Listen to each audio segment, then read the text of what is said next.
Hello, everyone, and thank you for joining us. I'm Katerina Schrey, along with co-host Dr. Victor Fett. We host MUkraine, a weekly panel discussion on Russia's war on Ukraine with guests from Ukraine, military experts, medical personnel, academics, artists, literary figures, and relief workers. Our panel is recorded and circulated nationally and internationally. Special thanks to Marshall University Libraries and MUIT for making this weekly event possible. A quick greeting to our viewers in Ukraine. Вітаємо наших слухачів в Україні з глибоким поклоном. Ми далі свідки вашого страшного терпіння і також вашої великої сили. Дякую вам за вашу участь в нашій тижневій програмі. Today's guest will be introduced by Dr. Victor Fett. Thank you, Katerina. It's my honor to introduce Dr. Howard J. Shatz, who is a senior economist in Rand Corporation and professor of policy analysis in Pardee Rand Graduate School, with his presentation on post-war reconstruction effort in Ukraine. This is our 140th weekly meeting of MUkraine at Marshall University. Please, Dr. Shatz, the microphone is yours. Thank you very much, both Dr. Fett and Dr. Schrey. I'm really delighted to be here. What I'll present to you today is work that my colleagues and I have done on Ukraine's post-war reconstruction. Now, we started this in mid-2022. Sorry, I'm trying to advance the slide. Good. We started this in mid-2022 when one of my colleagues was looking at what the discussion was like regarding Ukraine's post-war reconstruction and saw certain gaps. So this is co-written with the late Ambassador James Dobbins, who had been a diplomat focused on Europe and then changed his focus to post-conflict societies. It was also written with Ambassador Charles Rees, who had been in charge of reconstruction in Iraq for a time and was another European diplomat. And then we had a fourth author named Gabrielle Torini, who was our security specialist, who then was detailed to the Pentagon for 2 years. So we had a very good team. And what was happening with the discussion in mid-2022 in the United States was that people were focused on the US experience in Iraq and Afghanistan. And they were completely ignoring the security dimension of reconstruction also. And Ambassador Dobbins saw this and said, from his own experience, what Ukraine will face post-war is nothing like Iraq and Afghanistan. Ukraine is a European country. It is integrating into Europe. There are much better cases we should be looking at, specifically Western Europe and Japan after World War II. These are developed countries that needed to reconstruct after war, Eastern Europe after the Cold War, the Western Balkans after the violent breakup of Yugoslavia. And we also decided that we could learn a lot from natural disasters. So looking at the right cases was important. The second element, as I said, was security. That was being neglected. And as you'll see, as I discuss relevant cases, security has been an extremely important element of all successful post-war reconstruction events. So I already talked to you about the team. The team brought decades and decades of experience on these issues. And so in addition to our own work, we were able to send drafts to other very senior people who had worked on these issues and able to take those inputs and absorb them. What I'll do with you today is I'll first talk about the challenge of post-war reconstruction in Ukraine. And what we'll learn throughout the briefing is it's not too early to start now. In fact, we really should have started this planning, and we did in some ways start the planning towards the beginning of the big war of full-scale invasion. We're going to go through previous reconstruction efforts, what we can learn from those, and then go on to more topical current issues, such as how do we pay for it? How do we organize it? How do we organize the US government? Because the US government will be important to Ukraine's post-war reconstruction because we are the big player. We are the major country in the world in terms of both security and many dimensions of economics. And then how do we bring in the security dimension? And we conclude, because RAND is a policy research organization, we conclude with concrete things that the US should be doing or could be doing now to better prepare for post-war reconstruction. Let's start with the challenge, right? One of the biggest challenges is that there's been an enormous amount of damage. Now, this is damage as of the end of last year. And what we see first is that 2021 pre-war GDP was about $200 billion. The direct damage, the value of things destroyed through the end of 2023 is about 3/4 of that, $152 billion. Then we have an estimate of what would it cost over 10 years to have a successful recovery and reconstruction. That's $486 billion. That was the estimate as of the end of last year. It's surely more now because of additional destruction wrought by Russia, especially such as the missile campaign on energy infrastructure. So challenge number one is it could be very costly. Challenge number two is Ukraine itself. Ukraine has had 30 years since independence, 30 years of unsatisfactory economic development, and politics have been difficult, right? As of the end of 2021, it was the poorest country in Europe. It went through the 1990s with no economic growth. It also had the lowest productivity. And it has and especially had huge problems with corruption. And that can't be ignored. I will say, kind of spinning forward, Ukraine's approach to corruption has actually started to improve. And it recently, as of 2023, moved up a few steps in the Transparency International rankings compared to what I consider its peer group, which is Western Europe, the Balkans, and Turkey. I don't worry about the rest of the world, but in terms of competing for funds, competing for trade, foreign direct investment, its peer group is Europe, and it's starting to move up, but it still has a very deep corruption problem that will influence how well reconstruction gets carried out.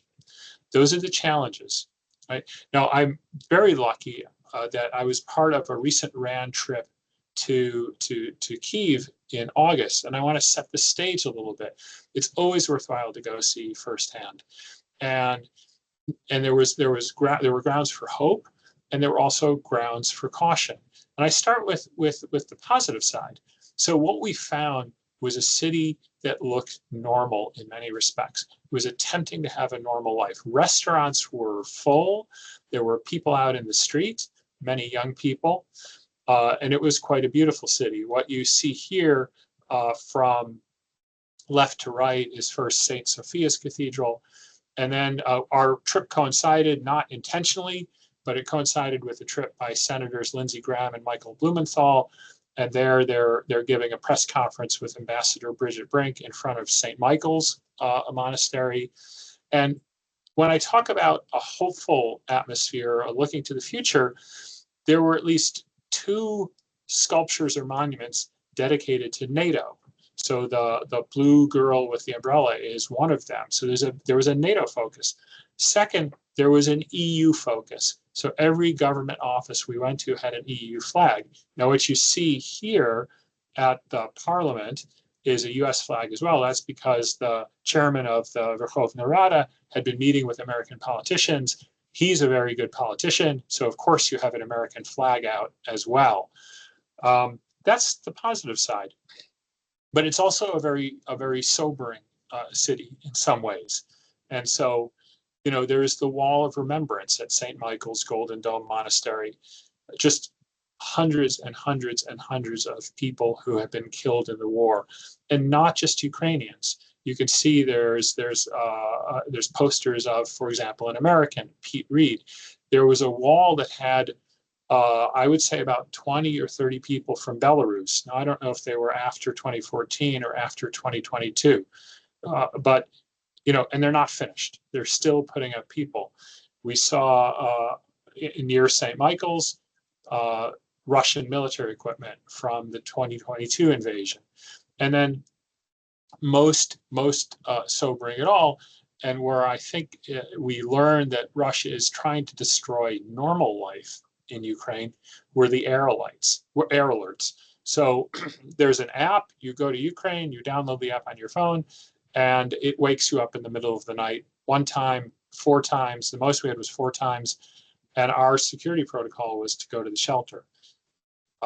You can do that 4 nights in a row. do that longer, but to actually live with that every day is difficult. And so we talked to residents of the city, and most of them had better channels of information where they could learn, is it a MiG? Is it a ballistic missile? Is it drones? And then they could make a determination about whether they would go to a shelter. Many of them did not go to shelters for everything, but they were able to choose when would it be safest to go to shelters. It's an issue of, we think, Russia trying to disrupt normal life to make Ukraine unlivable. So that's an additional challenge that Ukraine faces now in planning for post-war reconstruction. The more damage that's caused today, the harder post-war reconstruction is going to be. Let's go on to cases of successful post-war reconstruction and what the elements of those were. Let's start with the Marshall Plan. Now, a lot of people are talking about a Marshall Plan now for Ukraine. It's not the best example. It provides good lessons, but it's not the best example because the Marshall Plan was a case of one to many. The United States, the only country left standing after World War II, to 16 countries in Western Europe. But there are things we can learn from it. So first of all, it was a pretty good amount of money, but relative to the size of the US economy, it wasn't that large. Only 1.4% of US GDP and only 2.6% of the recipient's GDP. It also had fairly narrow goals, and they were mostly focused on economic issues. How to restore European economic activity, how to restore the finances and budgets of the public sector, and how to link Europe together, both within Europe and with the United States and internationally. And the Europeans themselves were required to come up with funding too, matching funding. Right? And a lot of this was under US oversight. So when we talk about, for example, fostering international trade, the United States rejected Europe's first plan that they presented because it had too many elements of quotas and barriers. The US came back and said, no, you have to put more of an emphasis on exports and trade. And the Marshall Plan worked very well. It worked very well because the funding that the governments had allowed them to stabilize their economies, balance their budgets, stop inflation. Just as important, or more important, it fostered market forces throughout Europe. And by spurring productivity, there was also labor peace. Labor was rewarded with salaries that were rising with economic growth in line with productivity. So they were able to keep labor costs reasonable. An important element as well of the Marshall Plan was the security guarantee. Now that wasn't part of the Marshall Plan, but it was part of NATO. And the two organizations, or the two efforts, worked together. In fact, I forget the specific details, but either the Department of Defense called the Marshall Plan an economic NATO, or Department of State called NATO a military Marshall Plan. I think it was an economic NATO. I think that was the term. But there was cognizance, there was knowledge by policymakers that these two efforts were working together. NATO would safeguard investments. Investors could be confident that their investments would get destroyed, and at the same time, they would know that they wouldn't be facing renewed war. The last element of the Marshall Plan that we can learn from is there was a tremendous effort to get public buy-in. Now, a lot of this happened in the United States, and a lot of it was bipartisan, but it also had to be done in Europe. There was a major effort, for example, in the Netherlands to get a very suspicious Dutch population to agree that this could be a good idea. And in fact, that the Dutch did such a good job at this that there was a booklet written that then was translated and used in the United States. So public buy-in was part of this as well. Let's go to Central and Eastern Europe in the 1990s, after the fall of the Berlin Wall. We had, once again, liberated countries were in economic crisis. Right? Same thing as after World War II. And we also had external financial support. In this case, there was a focus on three things, and these were really, again, economic. One was macroeconomic stabilization, stopping inflationary pressure. Second was economic liberalization, bringing market forces to their economies. And third was privatization. So this would have been unique to a communist system, although applicable to Ukraine today, given that Ukraine has more than 3,000 state-owned enterprises with long-time discussions of privatization, but not much progress. So big effort on privatization. There was also conditionality, as in the Marshall Plan. Yes, you get the assistance, you get the aid, if you take the following steps. It worked in large part because the countries of Eastern Europe themselves wanted to integrate. They approached Western Europe. They made an effort to get agreements to allow them to more freely trade. Those were called the so-called Europe agreements in the early 1990s, and those formed the basis of eventually bringing these countries into the European Union. Those links generated an enormous amount of foreign direct investment and an enormous growth of trade. And in fact, that private foreign direct investment constituted a very large share of the total financing that these countries received. Finally, we get to the Western Balkans. Now, the Western Balkans, post-Yugoslavia conflict, have not been quite as successful economically, but there have been some successes. Like as in previous episodes, they faced macroeconomic imbalances, sectoral challenges, they had institutional problems, they also faced high inflation. We have the security element once again. NATO provided peacekeepers. At one point, 100,000 NATO peacekeepers that enabled an end to fighting, an end to very terrible fighting, and the promise of the ability to have investment and economic development. As in previous episodes, there was first emergency aid, and then aid for repair and rebuilding. And in some ways, it was so in Bosnia, for example, the USAID assistance mission, when it opened up, was very open to anything that could support the Dayton Accords. If someone had an idea of building a road, the question was, would it support the Dayton Accords? Yes, we will help finance it.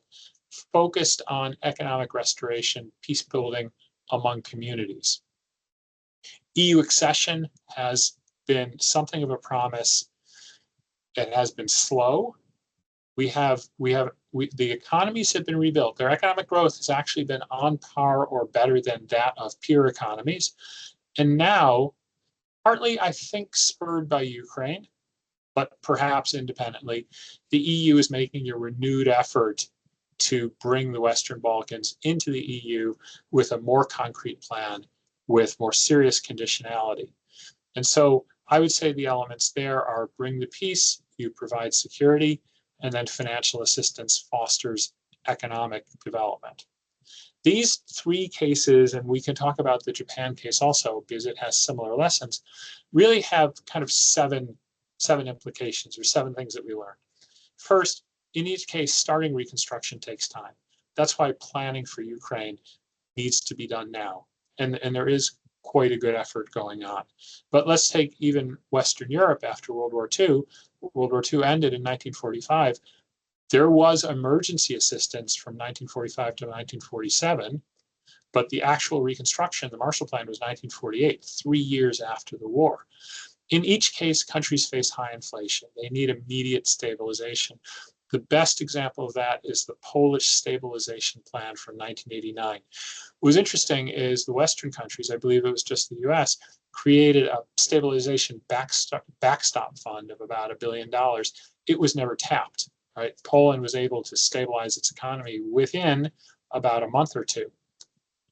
Then in each case, we have official assistance. Not necessarily very large amounts of official assistance, but official assistance can take risks that the private sector will not, and it also creates conditionalities. Those were elements in each successful case. Notably, the countries being reconstructed also came up with their own financing. So the Marshall Plan, there was a match. In Bosnia, USAID, I had a conversation with them. Money came out from within the economy. Japan was very aggressive about financing reconstruction with its own funds. In each case, there was a reliance on the market. There was an effort to bring market mechanisms and to link those economies to other economies and boost international trade, as well as foreign direct investment. Foreign direct investment in part to create international linkages, in part to bring in new capital and help build new businesses. And finally, in each case, There were security agreements. Security was provided to give investors the confidence to invest and countries the assurance that they would not go through another war. As I said at the beginning, we also looked at natural disasters. Now, the applicability of natural disasters is that they can be recurring. If you're in a hurricane zone, you might face that hurricane 4 years from now or 3 years from now, another hurricane, earthquake zone, same thing. So you need to rebuild with resilience in mind. There are other characteristics which would remind us of wartime, such as populations leaving and then trying to attract those populations back. We looked at several different cases of natural disasters, and several themes emerged from them.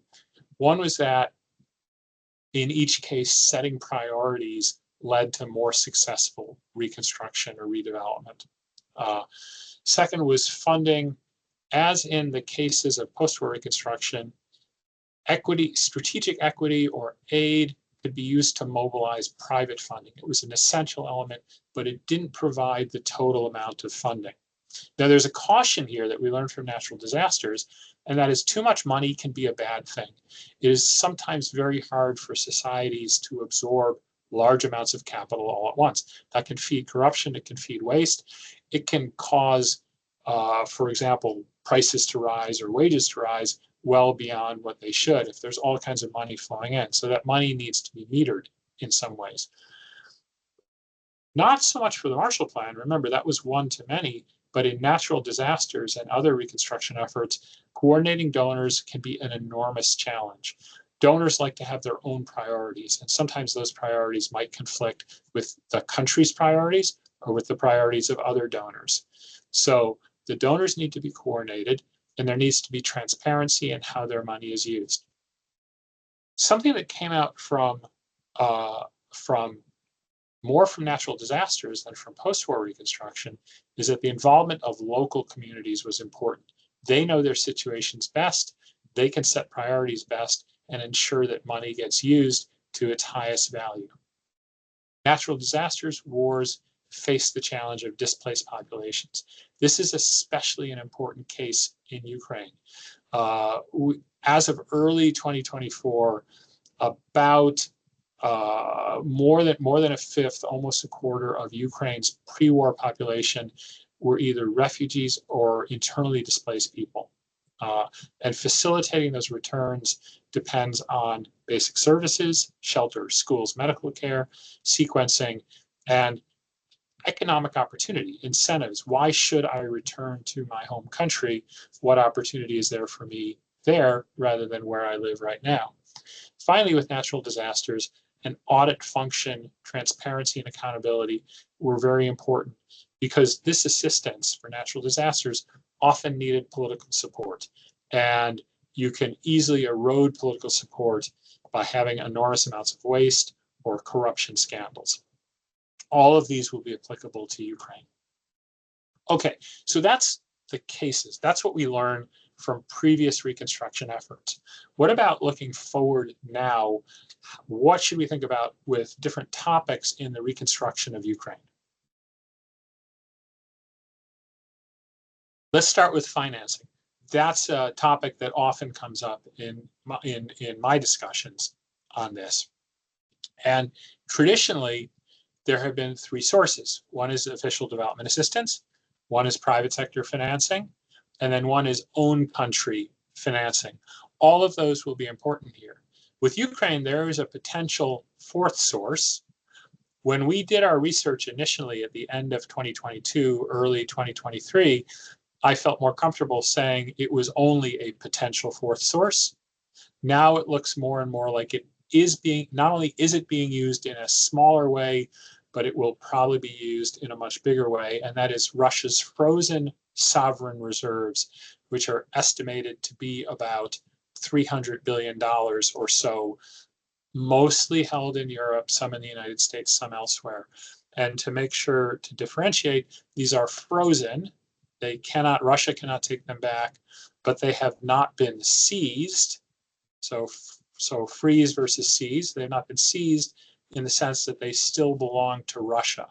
And because of that, there needs to be a solid legal basis provided to enable a seizure and a repurposing of them to Ukraine's reconstruction. That's on the agenda across countries right now. It has not yet been resolved. We'll talk more about that. Let me start with aid. So the greatest value of aid is that it creates conditionalities and it brings in private sector investment. There are a couple examples. One is post-earthquake Haiti, there was a need to build a hotel. There was funding from the International Finance Corporation. Private sector was willing to invest, but there was a $2 million hole in the financing package. And without that amount, they wouldn't be able to draw in private equity. The Clinton-Bush Haiti Fund was able to provide that $2 million, and it attracted the investment that was needed. I should say that we know about this case very well because my co-author, Ambassador Charles Reese, was a senior official with the Clinton-Bush Haiti Fund also at the time, so he helped facilitate that. The other example of aid taking risks, bringing in private sector investment, were the enterprise funds that the U.S. established from 1989 for Central and Eastern Europe, and then for former Soviet Union, to provide loans and equity investments and technical assistance to those reforming countries. They were largely private sector run. The boards of directors were from the private sector. Congress authorized $1.3 billion initially, and through co-investments and loans, they raised $6.9 billion total, and they returned a profit to the U.S. Those funds have been since converted into philanthropic foundations. So there's I think it's called the Bulgaria America Foundation, is the remnant of the Bulgaria Enterprise Fund. Those are examples of where aid can help and where aid will be needed. Aid will also be needed for public goods, things like health, things that private investors would never invest in. Right? Now, private investment, though, at least certainly in the case of Eastern Europe after World War II, provided most of the reconstruction funding. And I highlight at the top, I highlight the Ukraine's national recovery plan from mid-2022. That was a $750 billion plan, which envisioned only $250 billion coming from private investment. That ratio, I think, is somewhat off. There should be more of an expectation and more planning for higher levels of private investment, relatively lower levels of aid, in part because of public support. Private investment going to go? Well, Ukraine has a set of immediate and longer term priorities, and there's tremendous duplication. I've listed the top three. One is attracting investment. That's private sector investment. Second, developing human capital. There's a role for the public sector in that, but the use of human capital, private training, also will augment private sector investment. And then there's a need to increase the diversity and complexity of the economy. These are all roles for private capital, which was essential in all post-war reconstruction. Public aid, as I mentioned before, can help attract that, right? But ultimately, what will attract private investment is not only a better security situation, but reforms that Ukraine will have to do to its own economy and government. Money will also, or should also, come from Ukraine. There is domestic finance, and in fact, one of the really bright spots of Ukraine right now is its macroeconomic management under wartime has been stellar. Ukraine is going through extraordinary lengths to finance as much of its effort as it can. It's totally reliant on aid, but for example, just this past September or October, I believe, I think it was September, there was a new tax law passed which will raise certain taxes, which Ukraine recognizes it needs to do. And I think we'll see next year, I think we'll see increases in the value-added tax as well. And later this year, Ukraine will borrow more domestically through bond finance. But the Ukrainian private sector also has money also. Some of that is sitting on the sidelines, and so that will need to be mobilized as well. Finally, we get to the Russian sovereign assets. So there's a quandary here. One is that states are responsible for violations of international law, and there is no doubt that Russia has violated international law with its invasion of Ukraine. But at the same time, you can't just sue a state for that. They have sovereign immunity. So there are several options for using this money. One, as I mentioned at the beginning, is seizure. You take it, okay?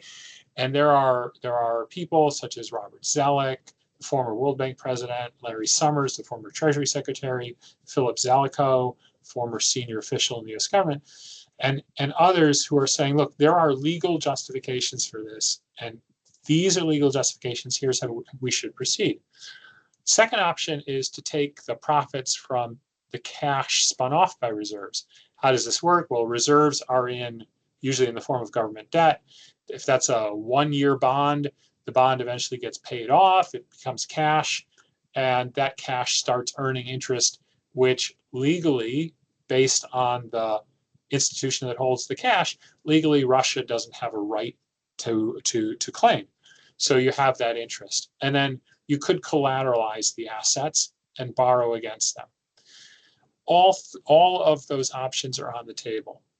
When the United States passed its supplemental earlier this year, providing aid to Ukraine, military and economic aid, the bill also included something called the Repo Act, which gave legal right to the president to seize Russian assets held in the United States. We don't know what the value of those assets are. They've been estimated at between 5 and 10 billion. It could be more, but we could seize those now. The EU has talked about using profits from the cash, but most important, the G7 and the EU agreed to repackage the stream of future interest rates, future interest, into a $50 billion loan for Ukraine. That hasn't been delivered yet. The United States has come through with 20 billion. The EU has been talking about 35 billion euros, not been settled yet, but I think the expectation now is that this will be successful and that before the end of the year, that $50 billion will be available to Ukraine. Okay, so that's financing.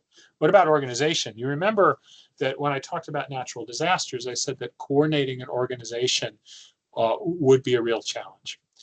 Based on our own experience, based on the characteristics of Ukraine, based on research, we have kind of 5 points about organizing Ukraine's reconstruction.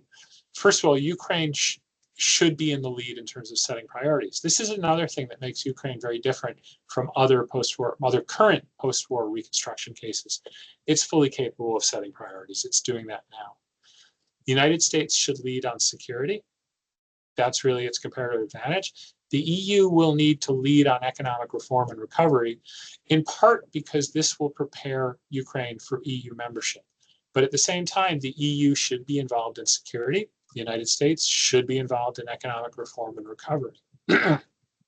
International financial institutions will provide a great deal of experience, project financing, and conduits for money to go into Ukraine.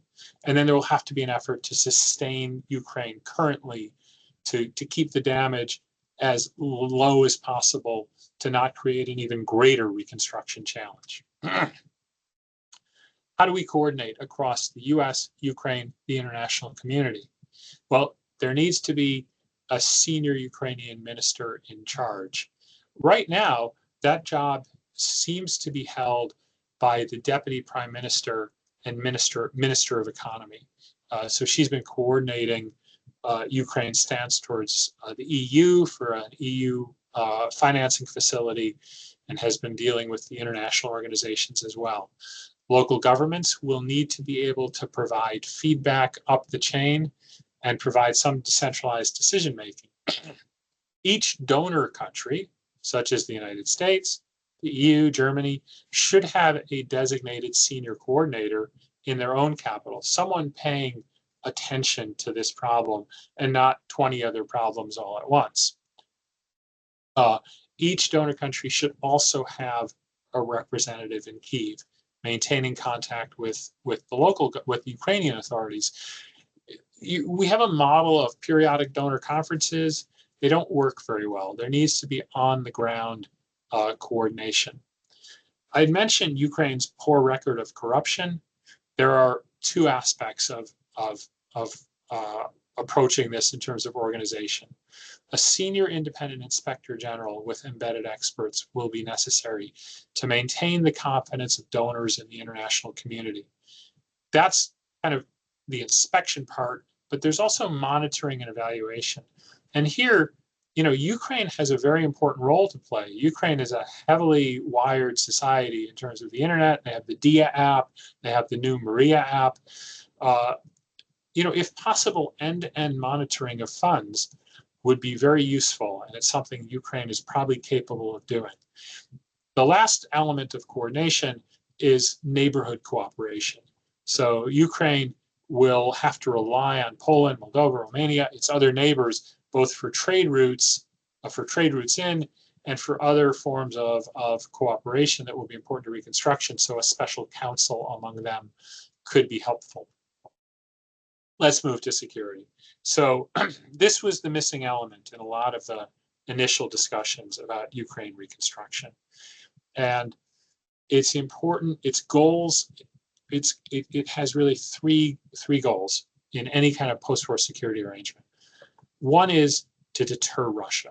What security arrangements will make sure that there is not a new attack? Second, and they're all linked, second is how do we strengthen Ukraine's defenses? And finally, how do we make sure both sides adhere to a cessation of hostilities? Those are the things we want to achieve with any post-war security arrangements. And we shouldn't separate security from reconstruction, from economic reconstruction or societal reconstruction. Security will give investors and so I've been talking a lot about economics, but we also have to talk about the society. It will give anybody involved in reconstruction confidence to make longer-term investments. At the same time, those investments, rebuilding of society, will enable Ukraine to better provide for its own security. So they go hand in hand. There are three broad options. So this is the range. One is for the West to just continue with what it's doing. Support with arms, training, advice, bilateral security agreements. Second option is a threat to introduce Western troops into Ukraine. We've already heard that for France, for example, or putting troops in. There's a credibility issue here. There may be a threat, but will they actually do it? The third option is bringing Ukraine into NATO.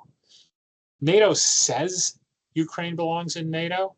This will be the surest guarantee of deterring Russia, but NATO is not united on this. And so the questions are, how will it affect NATO cohesion?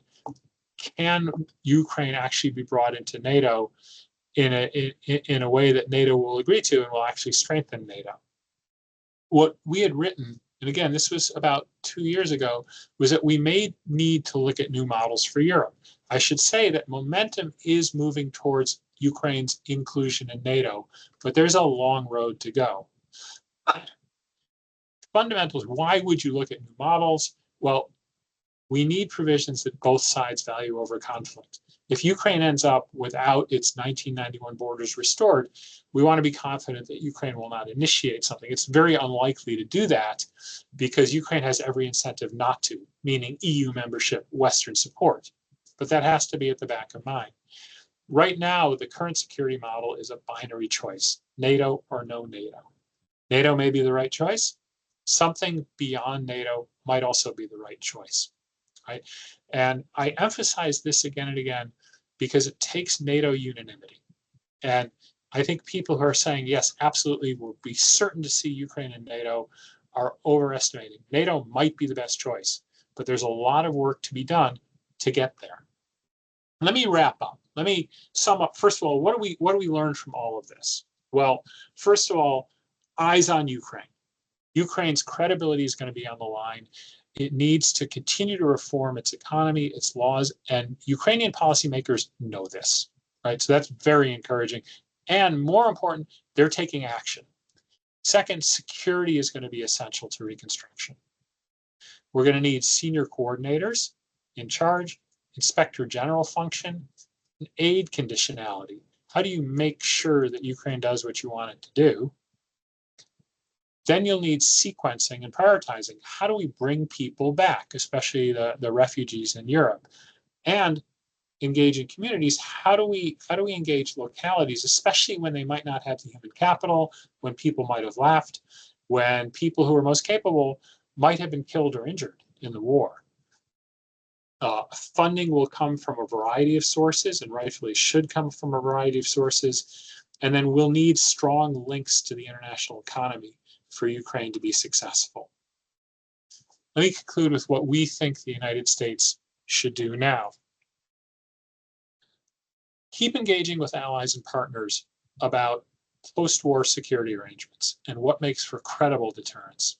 Second, we had enabling legislation after 1989 that structured our assistance to Eastern Europe.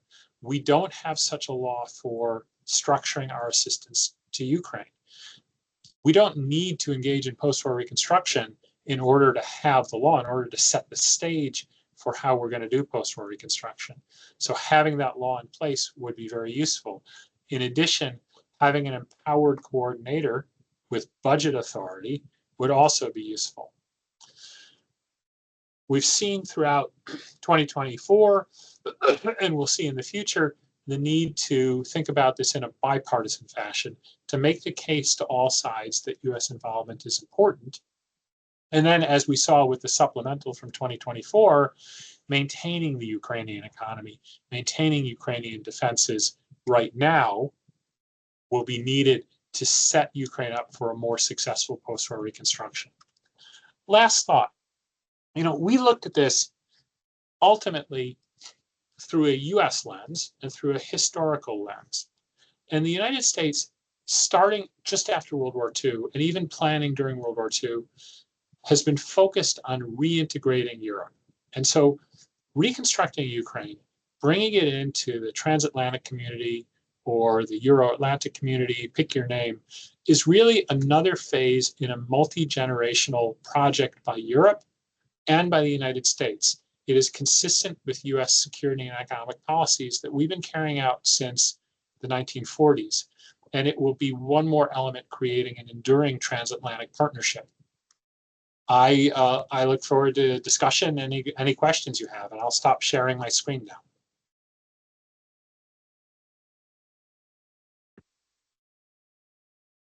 Thank you very much, Dr.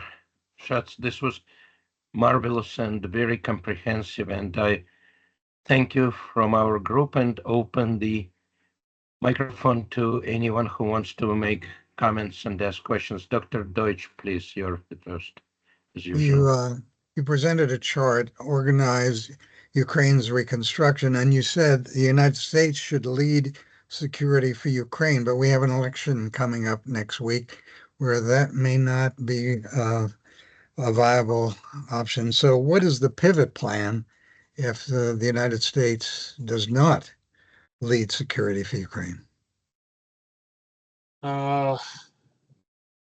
Well, needless to say, but I'll say it, that's a great question. It's also the question that about 8 billion people seem to be asking. All eyes are on the US with the election. So first of all, let me address that in two parts. What can we expect from the US? I don't think we know. So the hypothesis is that if Vice President Harris wins, we'll have more of the same. We might. The hypothesis is less clear if former President Trump wins. And there, rather than going into a lot of detail, I would refer you to several articles written by his former National Security Advisor, Robert O'Brien, making the case that the administration from 2017 to 2021 was actually quite supportive of Ukraine, but would expect Europe to do more. So that's a good segue into what happens if the US doesn't lead on security. There are no great options. Right? The US really needs to lead on security. If we don't, it's not clear from conversations with Ukrainians and in Ukraine, Ukraine is not going to give up so quickly. So it's going to become just a far worse situation for the Ukrainians. But the Russians are not doing very well on the battlefield. Ukraine may go into further mobilization. Ukraine has been very creative about creating about weaponry. They may try to escalate their technological development. It will be a bad situation for them. unless Europe steps up. Now, there's a huge debate in Europe. Europe has a new defense industrial base strategy. Ursula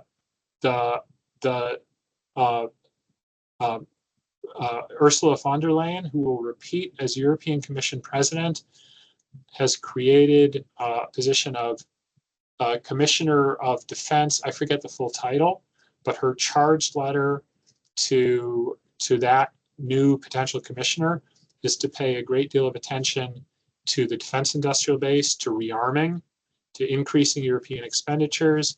The charged letter to the proposed commissioner for enlargement has certain sentences about Ukraine, meaning we will support Ukraine. Europe at many levels is quite united on support for Ukraine. This is especially true of the Eastern, of the newer members. And so, can Europe make up for this? Europe can help. The situation becomes uglier. I'd also point to the new report from Mario Draghi on European productivity. He has an entire chapter about European security and defense. So the real question is, can Europe translate its words and its desires into action quickly? And so I think we will have to hope that Europe actually does that. And that may give them more incentive to do it also. That may be the push that some of the people who want to see this really need. Not a good situation. The best situation is US in the lead for security. So we'll see what happens sometime after November 5th. Thank you. Hello, thank you so much for a stellar presentation. Thank you for educating us on an important component of this issue that really that we don't talk enough about. Thank you. I appreciate especially the research, the analysis that you're making accessible to those of us who don't think about these things and for whom this is, you've unpacked a lot of stuff and laid it out for us. I'm so grateful to you is what I'm trying to say. I'm Ukrainian American. I was born here. My dad's from Lviv.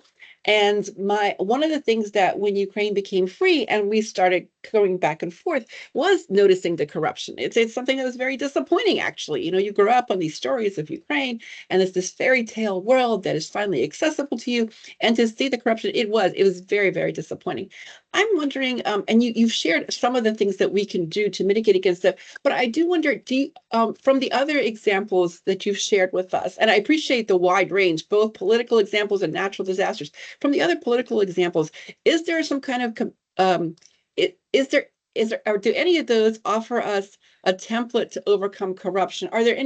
Do we know of any effective measures that have improved governance and by addressing and improving corruption? I know you've talked about having representatives in Kiev. I think that's a great idea. Can you please talk a little bit more about that? Because that is such a painful point. Yeah. Okay. So I can't draw specific examples from previous cases. It wasn't paid as much attention to in previous cases. I think there's some regret about that because I think the European Union is looking at, in particular, Bulgaria and possibly Romania, but some of the newer entrants, saying we wish we had done a bit more about governance and corruption before admitting them. But the real solutions now are going to seem to be coming through the EU accession process. And that seems to be effective, but it's not just EU accession, it's the conditionality. So let me go through a few things that have happened. And they're actually, you will never, it will be very hard to satisfy the cynics.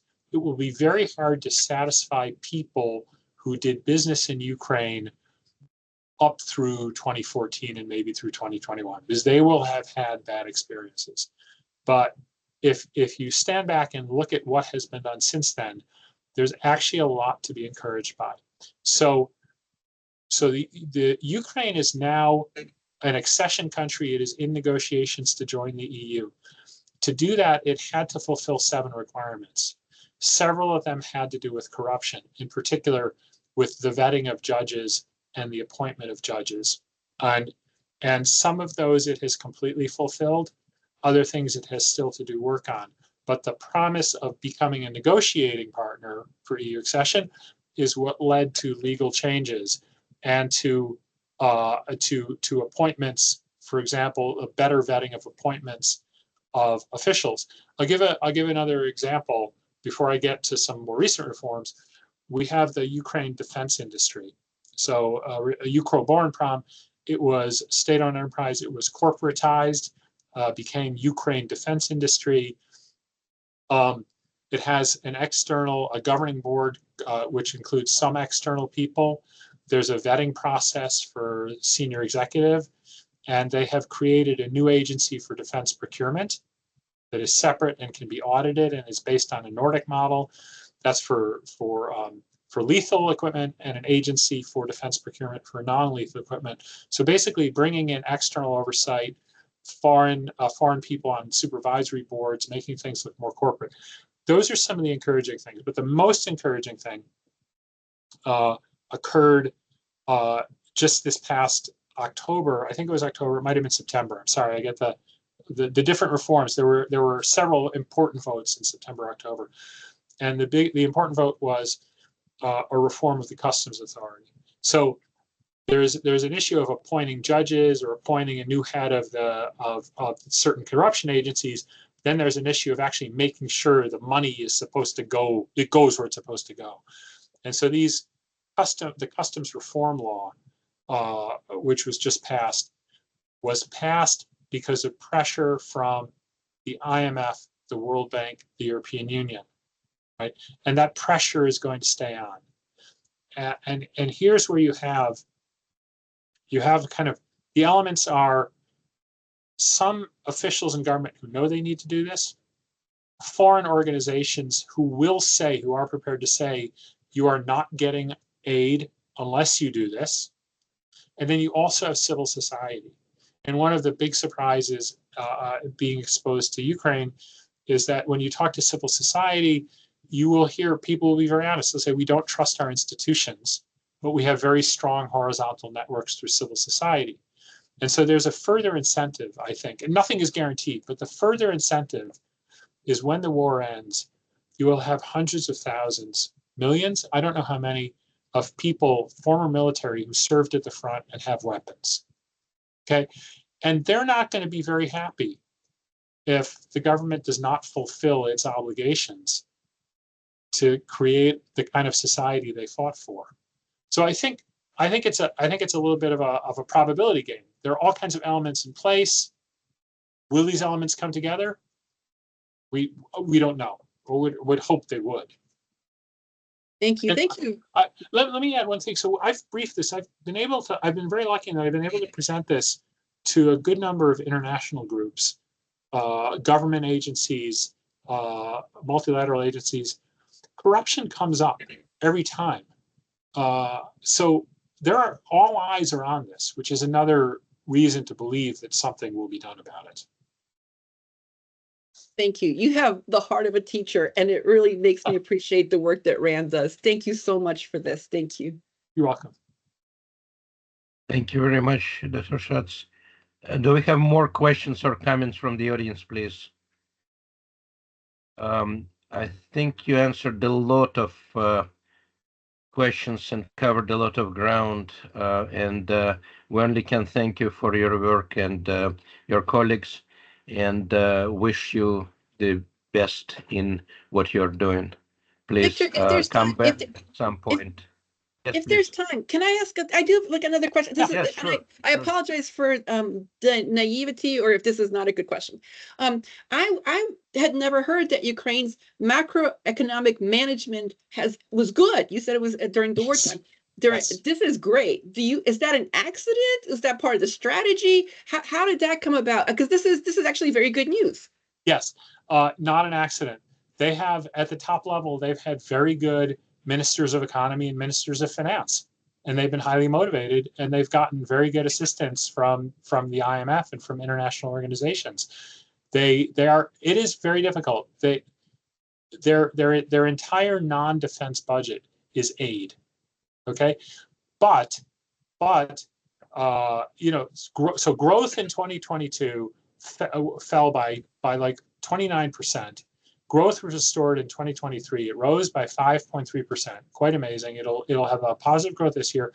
They have managed they have managed their budget well. They have managed their exchange rate well. So there's someone talented at the top of the National Bank of Ukraine.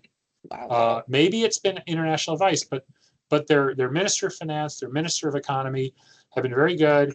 And we have a good example. A previous Minister of Finance before the war, Natalie Uresco, who was also in charge of the Puerto Rico Control Board, she's now in the U.S., right? She instituted a bunch of very important reforms that they've carried on.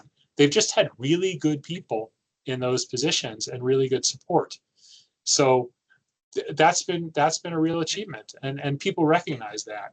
And I wanted to add one other thing, if I may, which is the other topic that always comes up when I talk to different organizations, including intergovernmental organizations, and that's the issue of the refugees. And maybe this is a good thing to leave on the table because it's a huge unknown. 6 million refugees, many of them in Europe, many of them getting benefits in Europe. And the puzzle is how to attract them back. Ukraine is going to need them back. And we do know that in many post-war situations, refugees don't necessarily return back. Ukraine might be different. The opportunity to rebuild the country, especially if there's economic growth, could bring them back. Europe is talking about incentives, how to incentivize returns. But this is kind of the one unanswered puzzle that will face Ukrainian policymakers and international groups that are involved in reconstruction, is how to bring Ukrainian refugee population back to Ukraine. And so I think people are concentrating on developing policies for that, but we are absolutely not near a solution yet. And I don't want to end on a down note. I will say that all eyes are on this, and we're seeing attention to how to redevelop cities, how to provide services. So it is right now very easy for people in Europe to get to Ukraine. The trains are full. That was actually another thing, another benefit of the trip, was just seeing how easy it was to go from Poland, in our case, from Przemysl in southeast Poland, into Lviv and Kyiv. So the ability to go back is there. Creating the incentives to go back will require some modicum of peace and then a smart sequencing of reconstruction. Great. That's thank you. Thank you for explaining that. Thank you. Thank you. We all hope it will come to life, and thank you for being with us at this important time in world history, I might say. Yes. As you said, 8 billion people are looking at uncertainty everywhere. This is probably one of the most important points in time. I think later we will look back at November 2024 with attention. So thank you for being with our program at this point. You're welcome. It was my pleasure. It was a real treat. Thank you. Dr. Shrey, please. Дорогі браття і сестри в Україні, ми зберігаємо вас у наших щоденних думках і молитвах. Нехай милосердний Бог тримає вас у своїй опіці до наступного тижня. Прощаємося. Слава Україні! Героям слава! Слава!